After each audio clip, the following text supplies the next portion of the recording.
उत्तराखंड की पहाड़ियों के बीच बसा दरियाल गांव बाहर से जितना शांत था, अंदर से उतना ही डरावना और रहस्यमय। यहाँ के लोगों में एक पुरानी मान्यता थी, इस गांव की परछाइयों में एक जिन्न रहता है। वो इंसानों की तरह नहीं, बल्कि मोहब्बत की तलाश में भटकती एक आग है। एलिना एक 19 साल की सुंदर और पढ़ी लिखी लड़की थी, जिसके माता पिता एक एक्सीडेंट में मारे गए थे। वो मजबूरी में अपने मामा के घर दरियाल में आई थी। गांव का माहौल शांत लेकिन भारी था, जैसे हर दीवार, हर पेड़ कोई राज छुपा रहा हो। पहली ही रात उसने खिड़की से देखा कि पहाड़ियों के पीछे अजीब सी हलचल थी। सुबह मामा ने बताया, उस ओर मत जाना बेटी, वहां साया है। कोई भी लड़की जो वहां गई कभी वापस नहीं आई। एक शाम एलिना अकेले पहाड़ी के रास्ते टहलने निकली।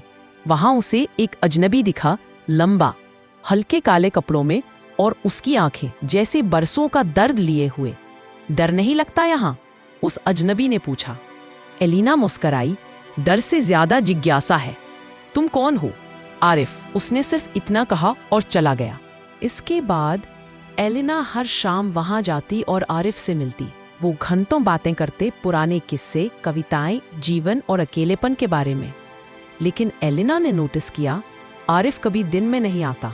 मस्जिद पास से वो कभी नहीं गुजरता। उसके पांव कभी जमीन पर पूरी तरह नहीं पड़ते। एलिना का दिल उसकी ओर खिंच रहा था, लेकिन साथ ही डर भी लगने लगा था। एक दिन एलिना ने पूछ ही लिया, तुम सच में कौन हो आरिफ? आरिफ ने आंखें बंद की और बोला, मैं एक जिन हूं। मुझे 100 साल पहले एक इंसान से मोहब्बत हो गई थी, लेकिन उसने मुझे धोखा दिया और तब से मैं इस परछाई में बंधा हूं। मुझे रिहाई चाहिए, पर वो तभी मिलेगी जब कोई इंसान बिना डरे, बिना शर्त मुझसे सच्चा प्यार करे। एलिना के पैरों तले जमीन खिसक गई। वो भागी, लेकिन आधे रास्ते पर रुक गई।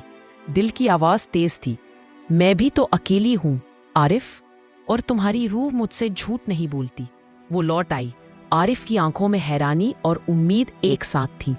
सोच लो एलिना, मेरा साथ मतलब है इंसानों की दुनिया से दूरी, मौत नहीं लेकिन अमर तन्हाई। एलिना ने मुस्कुराकर उसका हाथ थाम लिया। मोहब्बत चुन ली है मैंने, डर नहीं। उस रात गांव में तेज आंधी चली। हवाएं डर से थरथराईं। गांव वालों ने सिर्फ एक चीख सुनी और फिर सब कुछ शांत हो गया। सुबह पहाड़ी के किनारे एक सफेद दुपट्टा मिला और एक ताली परछाई की आकृति, जैसे वो उसे साथ ले गया। आज भी गांव वाले कहते हैं, हर अमावस की रात 2 साए पहाड़ी की चोटी पर साथ चलते हैं, एक रूह और एक जिन, जिनके बीच अब कोई फासला नहीं।